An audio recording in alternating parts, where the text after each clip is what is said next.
Section 5.1 in Algebra 2 introduces polynomials in standard form. It wants you to identify the degree and the number of terms for each polynomial. Before we get started, we need to talk about the degree. You're going to find the degree of each term. So when I talk about terms, that's going to be the pieces that are in between your pluses and minus signs. Okay? And then your degree, I'm going to find is your highest exponent of each of those terms. So if I'm asking for the degree of the polynomial, you're just finding the greatest degree of all the terms.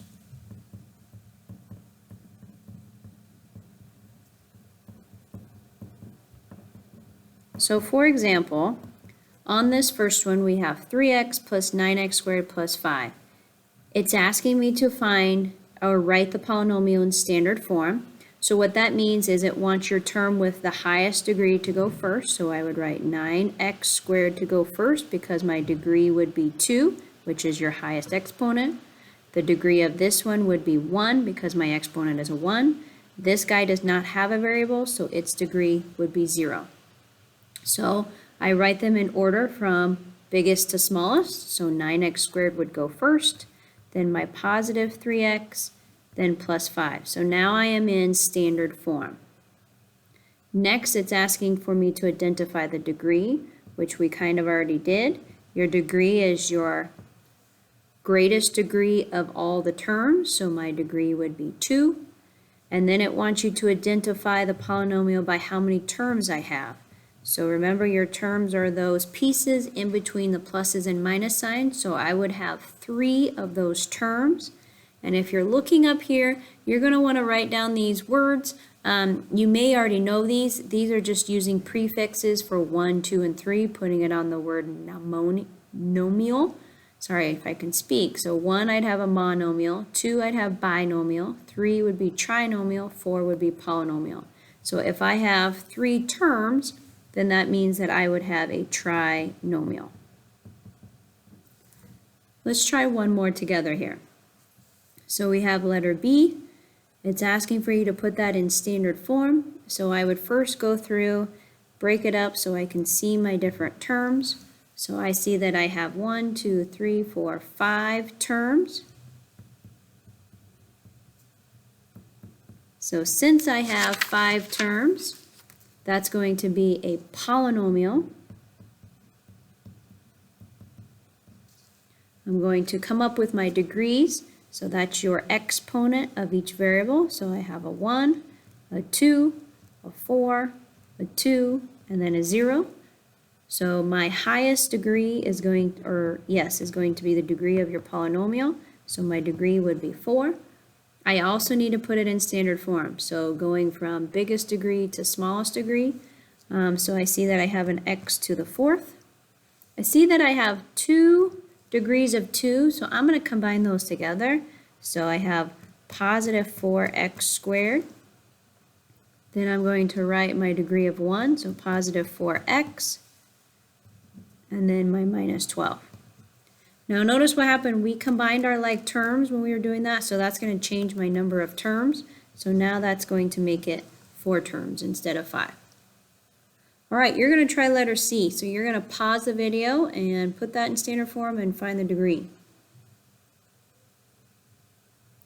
So this one's pretty easy for standard form because it's already in standard form because it has degree of 3 first, then I have a degree of 1, and then I have a 0. So it's already in standard form for me. So for my degree, you should be putting the highest degree of your terms, which would be 3. For your number of terms, it also has 3 spots, so I would have 3 terms. And then my name for 3 terms would be a trinomial. So there would be your answer. All right, so the other piece that we're going to focus on is just reminding us how to add, subtract, and multiply different polynomials. We kind of already did this in the last unit with complex numbers. It's just making sure we remembered how to do it from back in Algebra 1. So remember, when you're adding and subtracting anything, you are going to be combining like terms. So that means that I'm going to be putting my x squareds with my x squareds. I'm going to be putting my x's with my x's, And then last, I'm going to be putting my constants with my constants. Okay, so combining like terms. So I'm doing 5 plus -7, so that's going to give me -2. When I'm adding, my variable just stays the same to show how many I have of each. So -2x squared. Combine my x's, so -2 plus -3 gives me -5x. And -1 plus +2 will give me a +1. So that would be my answer adding those. On number 2, we are subtracting. So same thing, adding and subtracting, I combine like terms. So I'm going to look for my x to the thirds. I don't see any of those in the next one, so I'm just going to write 2x to the third. Then I see that I have a -3x to the fourth, and then another x to the fourth over here. So I'm doing -3 minus -2. So remember, type those in your calculator if you're struggling with negatives. So it's going to give me -1x to the fourth. Then I see a constant of a +2. I have another constant over here. So I'm going to do +2 minus -3. So it's going to give me +5. And then last, I don't have any other x squareds that I'm going from here. Now this part you have to remember that you are minusing this -3x squared. So that means it's going to become a +3x squared. Last, you're just going to make sure it's in standard forms. Remember, you're going to go from highest degree to smallest degree. So -1x to the fourth, +2x to the third, +3x squared, and then +5. Next is where you're going to be multiplying. So there's not an addition or subtraction right here, so that's how it tells me I'm multiplying. Just like before, we distribute across those parentheses, so I'm multiplying through. Now when I'm multiplying, my exponents will change because exponents mean repeated multiplication. So that's why they will change. So I have 1 times 2, which is a big number of a 2. Now we get to add those exponents, so it becomes 2x to the 9th. I'm going to multiply through this one, so I'm going to get -3. I have 5 x's plus this x, so that means I get x to the 6. So when you're multiplying, we get to add those exponents. So on number 4, we're multiplying again because there's nothing in between these guys. So I'm going to first start by multiplying these two. So I'm going to have 2x to the second. Then I see that I'm also multiplying again within the next set of parentheses, so I'm going to distribute that 2x squared. So I multiply my big, so I have 6, and then I add my small, so that means you have x to the third. And I'm going to distribute to the next one, so 2x squared times 1 would just be 2x squared, and then I would be finished. Okay, number 5, still multiplying. But we've seen this before where we did the complex numbers. You have to distribute 2 times. So I take the x times both and then the -2 times both. We also split this up where we did x and then -2, and then we split it up 2x plus 1 and 2x plus 1. Okay, so we're going to distribute. So x times 2x, big number would be 2. I count out my x's, I would have x to the second. Multiply through here, I would have +1x. Then I'm ready for the next one. -2 times 2x is -4x, and -2 times 1 is -2. At this point, you're combining like terms, so I'm combining these x's together. So I have a 2x squared from this guy.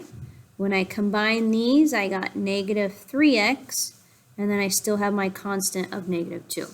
So this would be my answer, 2x to the second minus 3x minus 2. You're going to pause the video and try multiplying on number 6. Okay, on number 6, you should be distributing.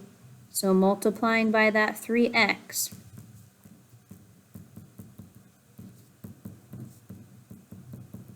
So I would get 6x to the second plus 9x.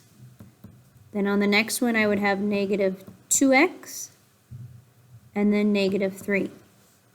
Combine your like terms, so I'm going to combine these x's right here together. So that means I have a 6x to the second, a +7x, and then a -3. If you did not get that answer, I would go back and look at see if you're matching mine when you were distributing. Because if not, then you had made a mistake in either multiplying your x's or multiplying with this negative through. Okay, so at this time, you're going to close up your notebooks and open up your workbooks because you're going to complete homework problems. So you're going to do questions 1 through 4 on page 74, and then you're going to do 27 through 32 on page 75.